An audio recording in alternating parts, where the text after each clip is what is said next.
Good Thursday morning, and welcome to Ice Age TV, the internal combustion engine age YouTube channel that talks about all my cars and trucks, motorcycles, dogs, kid, property, attitude. I got a better sticker. He wants a sticker. Mark reached out to me on my channel and asked for a sticker out of Canada. And there, Mark, the Canadian. That's pretty cool. Hey, I have to put 3 stamps on that envelope, I believe, to get it to your residence. I looked that up and was thinking, I don't think you can put a forever stamp in the U.S. and have that stamp or that envelope or that sticker get to your house with 1 stamp. So I'm going to put 3 stamps on there to appease the Canadians. Hey, what a beautiful Thursday morning. This is just beautiful. The change of season is here, and like no humidity. It's cool. I've got a long sleeve shirt on. Still wearing my shorts. So come on, puppies. Cut the grass. And wow, the grass has never stopped growing up in this area for me, even though there's a drought in this area. Wow, just crazy. The kid and I spent hours and hours of cutting grass. I've got 2 zero-turn of the John Deere commercial grade zero-turn lawnmowers. One's a gas, one's a diesel. I just love those things. Some people think they're junk, but yeah, I've had a lot of success with them, knock on wood. And having a kid out, it's just a huge difference, because that house way up there, you just don't see that house, because I planted all those trees. I used to have that house so many years ago, and it was in the family, and we sold it because it was just too much work. I used to maintain these 2 homes. I did it for 11 years, and I just got sick of it. So that whole field over there, that was a complete field. I had 15 acres of land and 2 homes, but the maintenance just drove me nuts. And the money to take care of that home, and I really wanted to have my shop. My shop kind of made me make the decision to keep this property over that property up there. And that's a whole other story another day, because sadly, back in 2008, I became a very poor man. I became a very poor individual. Yeah, I went through financial havoc like you can't believe. Yeah. Yes, I mean, maybe he's watched my channel, probably knows a little bit more about that, but the whole point is I became very poor from being involved in trying to go a different direction in my life, and it just didn't play out. Very challenging times for me back in 2008 and 9, but here's the Jeep hat, and wow, the Jeep, come on, pups, get in here. The Jeep just released yesterday. The Detroit Auto Show was releasing all the new updated vehicles, like I told you about the Ford F-150 truck yesterday. And I thought to myself, why don't we talk about the Jeep this morning? Let me get the dogs in, because the dogs will end up ruining the moment. Here, I've got my Bass Pro Shops. You'll become a poorer individual if you go to Bass Pro Shops all the time, because you can just spend so much money. Look at my bench. The bench is already getting trashed because I'm just out here working. Here's the Hellcat Charger. You know, I'm concerned about this car because people are stealing these things left and right. I mean, this is a car that, man, you talk about just really be a sad story to have this taken away. But, I mean, I'm telling you what, these cars are being stolen left and right. You'd be making a poor decision to leave that vehicle and just out in the general public, especially in the wrong areas. And I've known that for years, actually. All right, come on, pups. Here's the Harleys. So we got a lot of people complimenting and talking about the conversations of the Harley versus the Indian. Come on, pups, get up there. And yeah, but I thought, hey, let's talk about the Jeep. I'm such a Jeep guy, but at the same time, not so much a Jeep guy, being that the Ford Bronco changed me and my attitude of the Jeep brand. And I love my Ford Broncos and a wrapper up there. But so Jeep now has brought out a Jeep Mojave X Edition. Yeah. And a Jeep Gladiator X Edition. Those are like the highest level, I guess, or something like that, where you get the whole new front dash has been redone, so it's got a bigger infotainment center in the middle of the screen. The whole interior in the front end of the dash per se is all different steering wheel, upgraded electronic seats. They've never have ever offered actually electronic seats to adjust yourself, but it's only, I think, in the X edition, I think. And I don't think they changed the tires. They have like 8 wheel packages. And AEV, what is that? Adventure Expedition Vehicle or something like that. The AEV company, they're going to offer 2 different packages, a stage 1, a stage 2, where you can get a 35-inch tire package kit, and you can get a 37-inch tire package kit, which I think that'd be pretty cool. And I just love the ease of getting in and out of this truck right here. So I haven't gone bigger because I had the Jeep Gladiator in 2020. I put 37-inch tires on it. And it turns into having to, really jump into the truck and jump out. And you lose the fuel economy. And apparently they're redoing the front bumper on it. Now they have a 7 grill, setup grill. So it doesn't make any sense. So isn't there like 7 slots right there? I haven't even counted it. But they say they changed out the front grill. But the power-wise, the diesel power has been taken away. And so some people won't not be happy about that. They don't offer the 4-cylinder E turbo motor in it. They're still just offering the V6 motor. There's the kid. There's the kid with Kiefer. Letting him go to the bathroom. Yeah, I know. And so anyways, the kid's trying to distract me here. So a lot of people aren't happy about. I'm sure a lot of people won't be happy if the diesel's gone. And you get only the little measly V6 Pennstar motor. And for me, I wish they'd put that inline 6 Hurricane motor. I don't think it'd fit because it's an inline 6. But oh my gosh, that inline 6 motor could be capable. Why wouldn't they put the dang 392 motor in the dang thing? I mean, it's so crazy on how it's ridiculous. They're putting a 392 motor in the Jeep Wrangler. This Gladiator is the same vehicle, just a different back bed. Why wouldn't you put a freaking 392 option in the vehicle? I mean, hello. But no, they're not going to do that. And like I said, I'd take the twin turbo. In all sincereness, I only wish that Jeep would offer the Hurricane motor. I would get that over that 392 all day long. I have it in my Wagoneer. That thing is so potent. All right, let's get in the drawer. Let's get into the office here and get upstairs. And yeah, there's probably there's new airbags, side curtains.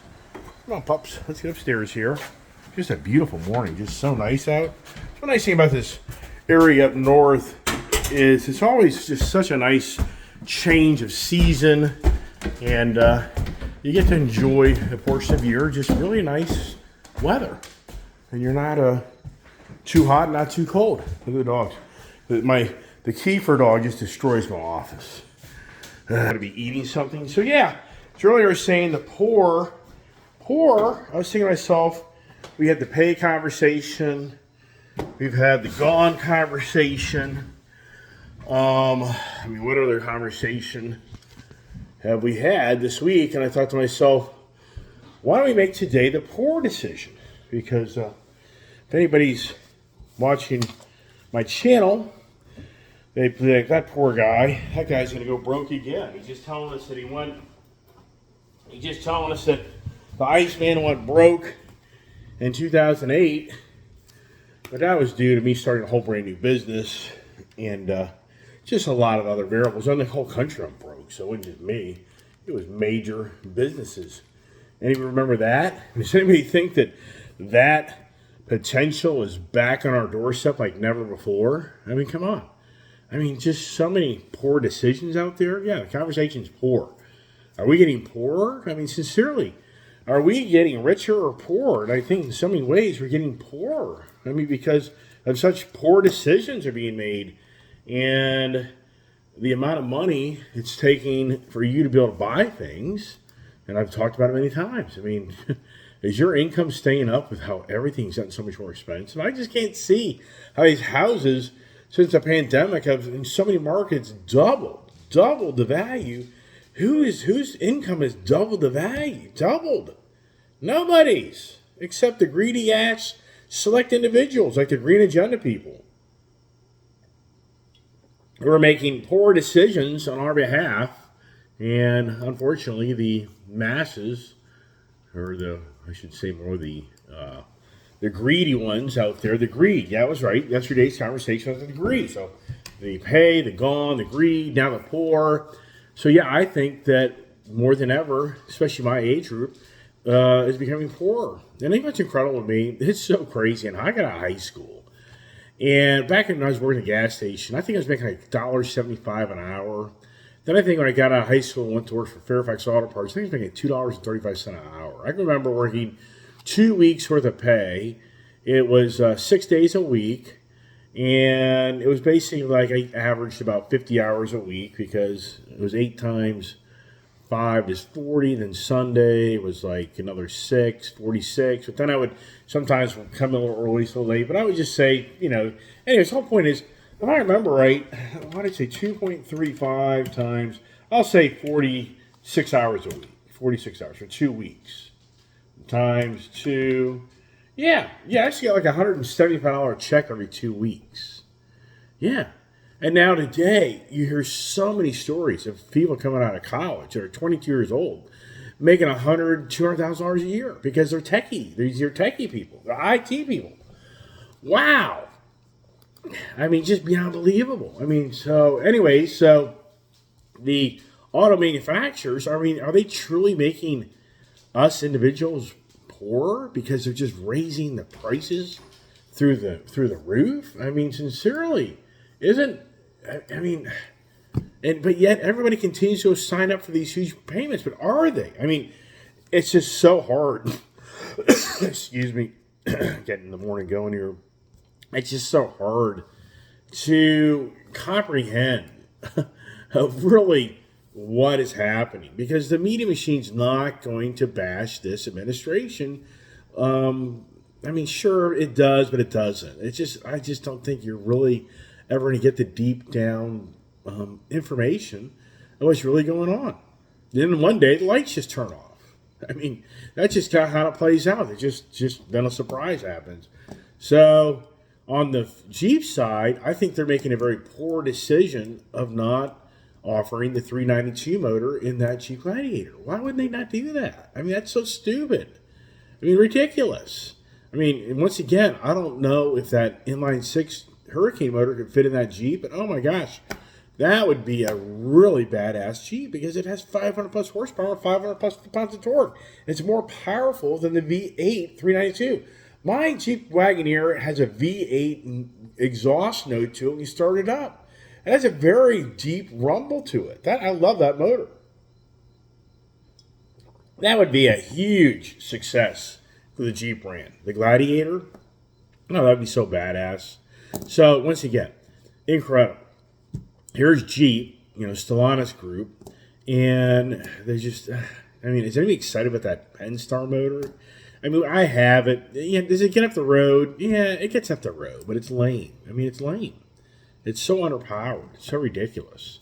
And when does Ford make the competitor to the Gladiator? I mean, sincerely, is Ford secretly behind the doors going to make think about it. That would be badass if Ford brought a pickup style Bronco. I'll be amazed if that doesn't play out down the road. I mean, it's just all about the market. So, yeah, poor decisions. Now, here's the next thing. We go back to UAW. UAW tonight, this is it. This is the last day of negotiations, per se, of getting a contract signed and an agreement, and it doesn't seem like that's going to happen. They seem to be getting closer a little bit. It seems like the big three are now up to like 20%. I think I even read maybe 25% of the pay increase possibly, but the Sean Fain guys still saying nope. So they're already talking about how they're going to strategize to just target select manufacturers, select plants to begin the process. Their thought is, let's not deplete all of our $880 million of monies in 90. They say it'd be 90 days worth of pay for the 144,000 union people. If they all went on strike and nobody went to work, then they'd have 90 days worth of pay. But they're saying, why do that? Why not just make certain plants? They're going to target, I'm sure, the more productive, better selling, profitable, plants between the big three, and just target sectors and continue to negotiate until they get what they want. But at the end, will that be a poor decision for the big three to really go to Sean Fain's demands But at the same time, so many people that work in the union, their claim is that they're poor. Their incomes aren't sustaining themselves to stay above the inflation. I mean, it's just incredible how we have at least half this country of people that will argue with you and turn blue in their face that Joe Biden was the best damn thing for this country, and the list goes on and on and on. And Donald Trump was the worst thing for this country, and then you'll have the opposite views of Donald Trump was. But at the end of the day, it's like, oh my gosh, big business is running our country. Big business is getting away with, I believe, really devious things. And we can all point the finger at one individual, but it doesn't work that way. It's the big business is manhandling and abusing the policies that this administration is letting happen. I mean, basically, this administration just looking the other way and like whatever. Look at the barrel of oil. Barrel of oil now is back to basically $90 a barrel. It's now at the highest level in 10 months. It's the Saudi Arabia and Russia are definitely now controlling the OPEC market, controlling the barrel of oil pricing and the energy pricing, and we're now back into very expensive energy. And you just think to yourself, yeah, this is just incredibly poor decisions based on this governing body that's now in power. But the big oils love it. The big oil companies, domestic side, aren't crying the blues. They are making incredible profits. Is anybody paying attention to this? Has anybody seen a big oil executive get on TV and claim that Joe Biden and the Green Agenda's policies are destroying their business? Oh, it's smoke and mirrors. These guys are making a bloody fortune. They're making a bloody fortune. Yes, coal is doing extremely well. Coal is shipping a lot of their stuff overseas. I talked about that to you. I met a guy when I sold my steps to my Tremor truck up in Baltimore, the inner, Baltimore Harbor, where they ship everything out and bring everything in. And I met a guy that runs an operation that all I do is sell coal to Saudi Arabia, India, Africa. I mean, it's massive. They're 24/7 all day long, every day. I mean, it's a 24/7 operation. So the big business, these guys are, the big auto industry has made more money than ever. The big car dealerships have made more money than ever. Get this. So Coons, it's a Coons employee, probably knows this, but Jim Coons of Coons Automotive has sold out to Asbury Automotive Group out of Georgia. So that's interesting. What's going to play out for the Coons organization? And it's supposed to really settle in late, like fourth quarter or first quarter of next year, where the Jim Coons organization no longer is going to be owned by Jim Coons. It's going to be owned by Asbury Automotive Group. And I think I'm so, wow, what are the future changes coming to that infrastructure? I don't think a lot, because it's a very successful organization. So, but I know firsthand, since I'm friends with people running these dealerships, that they've made profits never seen during the pandemic. Which, who brought that on? I mean, that gets deep and heavy. That's a call out on your channel. You start talking that conversation, which I'm not going down that rabbit hole. The whole point is, we have very poor decisions being made at the mercy of our hands, at the expense of our hands. And the point about the oil is this. Don't you remember that the President Joe Biden, his administration, released a strategic petroleum reserve by record amounts to offset the higher energy prices, to try to flood the market with oil, to try to tame it down? Well, guess what? It hasn't really worked. It did per se, but guess what? We now have the least amount of strategic petroleum reserve in modern times. And so now they're going to go out and pay more than they sold the oil for to replenish it. For you and I, the taxpayer, we're going to see us having to put billions of dollars back into these reserves, because the guy that sold them, that supposedly was to help the country and made billions off of the monies of selling the oil, and you reverse it back where we're going to be short. I mean, hello, poor decision, extremely poor. And that poor decision is making people poorer to be able to afford to buy things, because they're spending more for energy. And they're talking now about how, I already know for a fact, diesel was down to $3.69, $3.39 down there in Tennessee. Now at my station yesterday, filled up my Tremor truck, $4.29, $100 of fuel, didn't fill the truck all the way up. $100 worth of fuel. Another day, I put $80 worth of fuel. I'd be like $89 worth of fuel the other day. So this week for me, and that one Tremor truck, and the week's not over, I've already basically spent $200 in fuel. Which, yeah, I mean, it's all part of the business. The whole point is that here we have sitting powers to be that are making incredibly poor decisions.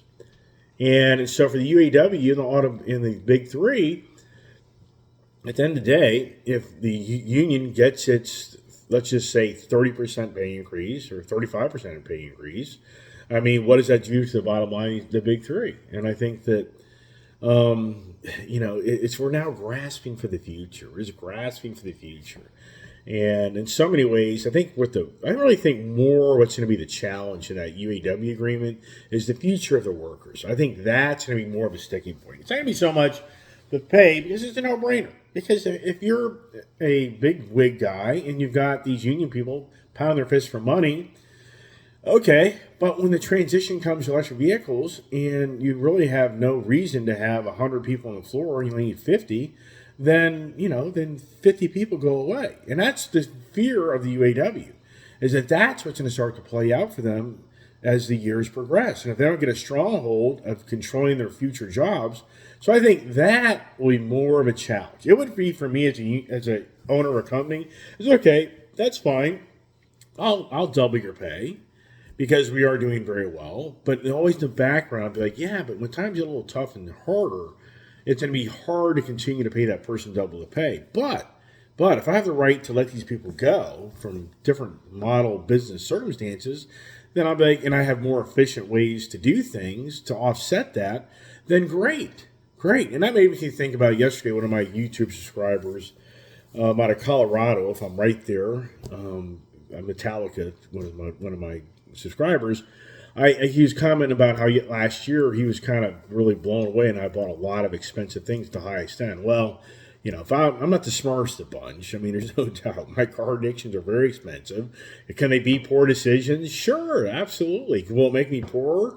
Yes, it does. It makes me poorer because I got so much money tied up in these freaking vehicles.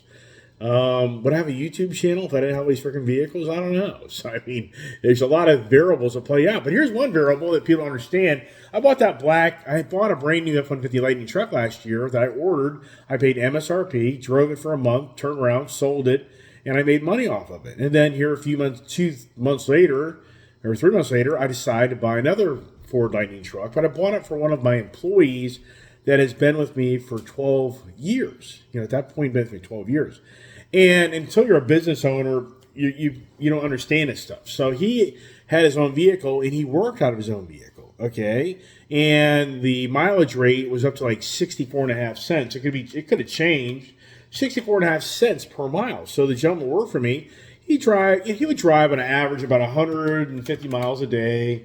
And I'd just say times about 4 times a week, times 4.3 weeks. So let's see here. So yeah, he basically, I reimbursed him, if I remember right. This is now where the gentleman's gone. But if you take that number that I just said, 150 times 4 days, 600 times 0.645, that's $387 a week, okay, that I was paying him, times 4.3, that's $1,600 a month that I was paying him to drive around his own vehicle. Well, for me, my thoughts were, why don't I reward him with a nice new truck, and he really did like the truck, and let him just have the truck, and it's a business expense write-off to me, and it just offsets, instead of me paying him money, I'm paying for something else. So that's the reason I did that truck, not knowing that the gentleman that worked for me would just abruptly leave and move on because he just, he had other things, and there's no hard feelings, there's nothing going on it was more just him wanting to change his career and lifestyle, which I get it. If you do what I do, yeah, you get a little more taste of like, really? That's what you do? And you live behind the wheel of a car and have to fight this traffic every day in this DC area? Like, that's a poor decision. And how much would I make? Versus I can go do this and make the same amount of money. Yeah, I'm not going to do that. I'll blow it, So it's like the guy who was making gazillions of dollars with me. He made a nice income, but at the same time, the whole point is, yeah, in hindsight, that was a poor decision because had I known that he was going to be leaving me, then I wouldn't have bought the electric vehicle. And in all fairness to him, his Toyota FJ Cruiser that I used to own, he bought from me, like in 2012, It's had major engine problems, and I just felt for him. He's have to spend a ton of money to get it fixed, so I gave him a truck, but not knowing. So once again, there's a lot of things that go behind the scenes that people don't really understand. Just on the surface, people just scratch their head like, "What the heck?" Just like the Indian Pursuit versus the Harley. It's like, am I really going to keep all these things forever? No, I won't. I won't. I'll have my fun with them. I'll try to radiate what I feel is good and bad. What's a poor decision? What's a better decision? So anyway, so back to the to the car market. It's making all of us in so many ways poorer because everything's so much more expensive. I mean, you can go to the boat market, the RV market, the motorcycle market. Motorcycle market hasn't really gotten that crazy. But then here I'm reading about the Ninth Circuit Court. The Ninth Circuit Court is just a branch off of the main courts in our country, and it's a court that was designed to oversee appeals in the western part of our country, meaning like California, Montana, Oregon, Washington State, Hawaii. I don't know if Alaska's in there or not, but anyways, the reason I'm bringing this up, the Ninth District Court is controlling this homeless problem. And it was a very good article I read last night, and I talked about this yesterday, is my age group is apparently, you're just reading information, don't know how factual it is, but they're saying that the 60-year-old and older individual is at the highest rate of homelessness. And you start reading these articles about how so many people are becoming homeless because of the housing, the energy, everything's getting so expensive, and their Social Security checks won't cover the more expensive times that we're living in. And so they're forced to go live in a tent or live in their car. Or one guy had an RV, but it got repoed on him, but he's now living out in the woods. But the real conversation is that out in Montana, there's this really nice park where 600 plus homeless people congregate. And the Montana, the town, it's like Musilla Park, the town really can't do anything to, per se, get rid of these homeless people. And what's interesting is the Ninth Circuit Court passed a bill some years ago that made it cruel and inhuman for you to kick people off public land from being able to camp on public land.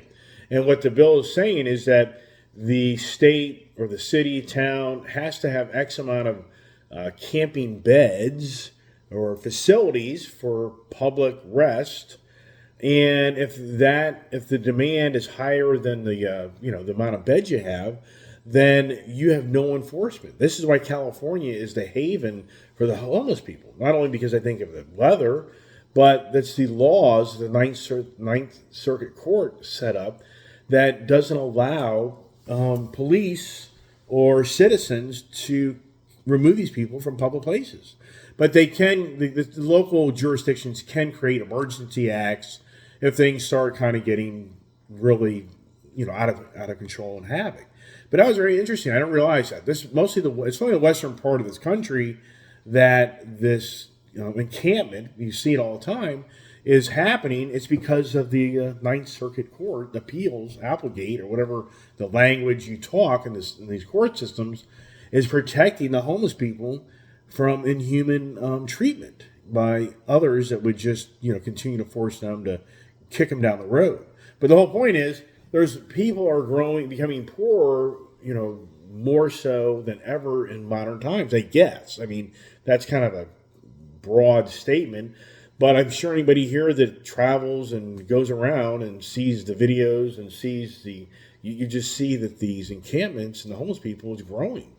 And then you add into illegal immigration, and you just scratch your head that Eric Adams is paying for all these people that aren't even citizens of our country, never even contributed to the infrastructure of our taxes or well-to-do or whatever it may be, and yet these people are being treated to live in hotel rooms and people's houses, and the government's subsidizing people to live there. Wow, are we living in some really poor leadership more than ever? I think we are. I think that we right now have the poorest leaders ever in our society. that are just really ruining this country like never seen before. And now here's the latest, and I think it's just classic. So now the new CEO of Exxon is letting record be shown in 2006 that Exxon, behind closed doors, was being attacked by the green agenda, and they were denying about how the fossil fuels are part of the climate change and challenges. And so now there's records that are coming to light that the in-house documents on how they were manipulating the media and the general public about how the fossil fuels aren't the root of all the climate problem.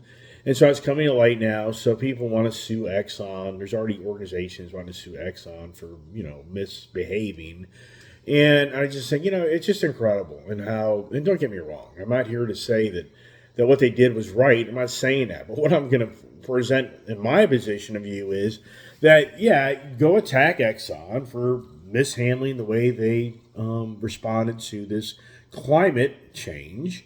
But I think to myself, you go years down the road, and what's going on behind closed doors of the likes of the green agenda people that are strategizing on how to get rid of the ice age.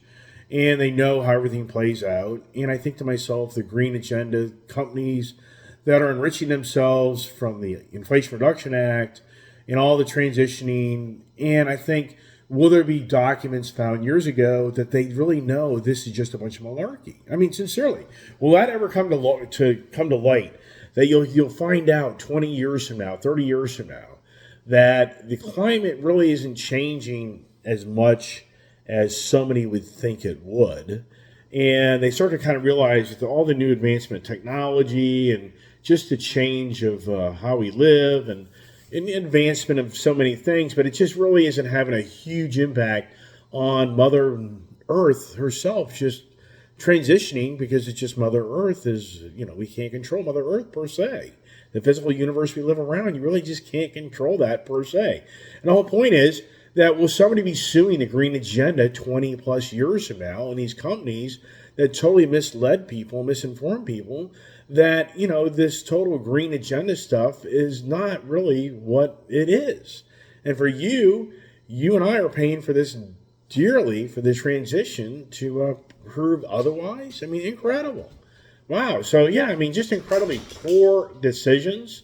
I think incredibly poor decisions of our state localities, what goes on in our education system now. They're saying now, I believe it's Oregon's governor, I think, it's just now made where they're taking away from the education system, math and reading, just basic fundamentals of education that are being stripped out to appease those that are challenged by this.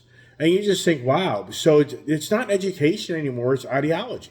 Basically, the public school system isn't the public school system in so many areas in our country. It's ideology systems. And wow. I mean, some people be like, well, that's pretty... Well, I agree with even myself saying that, is it that far-fetched? I don't know. I mean, if you go to the social media, you go to X, you go to the Twitter side, X, you just see so much. Now here is what I think is a really poor decision. So Elon Musk, Bill Gates, Zuckerberg,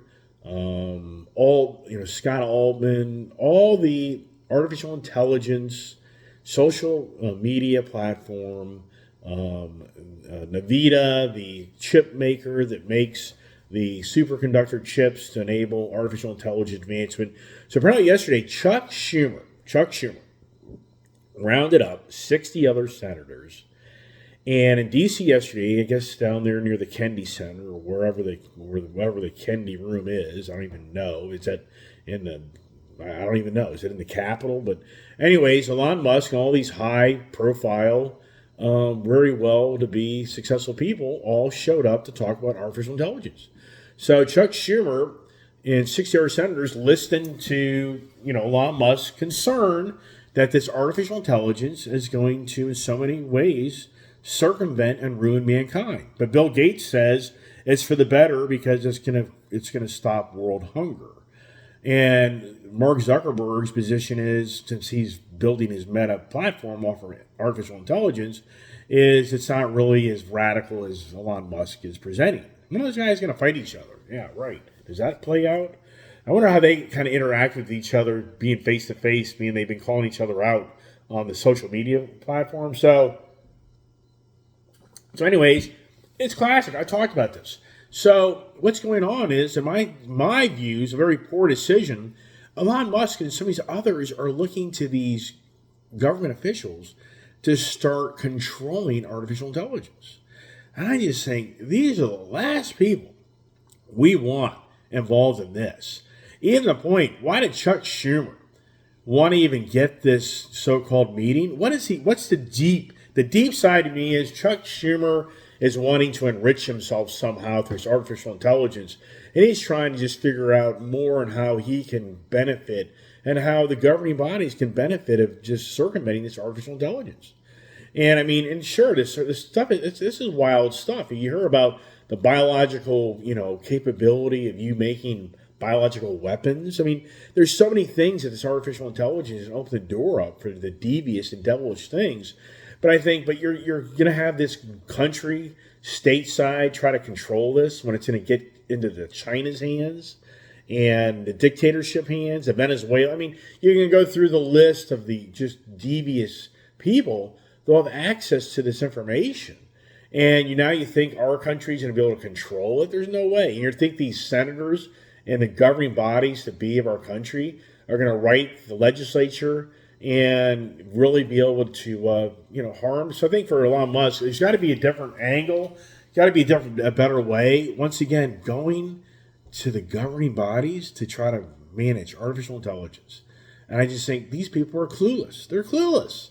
You're talking about very sophisticated, very brilliant individuals that are working this stuff day and night versus you've got these politicians running around with the next social meeting with their big guys that are going to pay them and reward them for getting something accomplished for them. And then, it just gets too deep and heavy. But yeah, very poor decisions. Hey, Elon Musk, I don't know why you think that the government's going to save this artificial intelligence. I don't get that.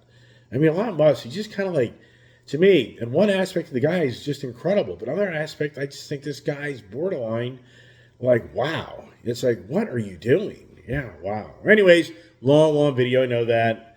And got to get going, got to go to work. And right, so it's all about are we witnessing potentially the biggest, poorest times of our country around the corner? Because it's a known fact right now that people are borrowing money like never seen before. Yes, everybody's using their credit cards and everybody's depleting their savings accounts to live lifestyles that are starting to be poor decisions. And what about all the drugs? All the, now the cannabis. Come on. What is going on? Wow. All right. I'll leave it at that. Hey, everybody, appreciate you watching my channel. Thanks so much. Share the info. And once again, anybody out there wants an Ice Age TV sticker, just to put on your car and say you support the internal combustion engine age over the green agenda age, and just go to iceagetv comments@gmail.com. Just email me your name and address, and I'll put one of these in an envelope, and you can have one. And put it on your mirror in your bathroom, or put it on your car, or whatever you're going to do. Yeah. Go put it on an electric vehicle. Yeah, that's what I'll find out. All right, everybody. Hey, thanks for watching my channel. God bless. Stay safe. Have a great day. Got to go to work. And stay tuned for more adventures.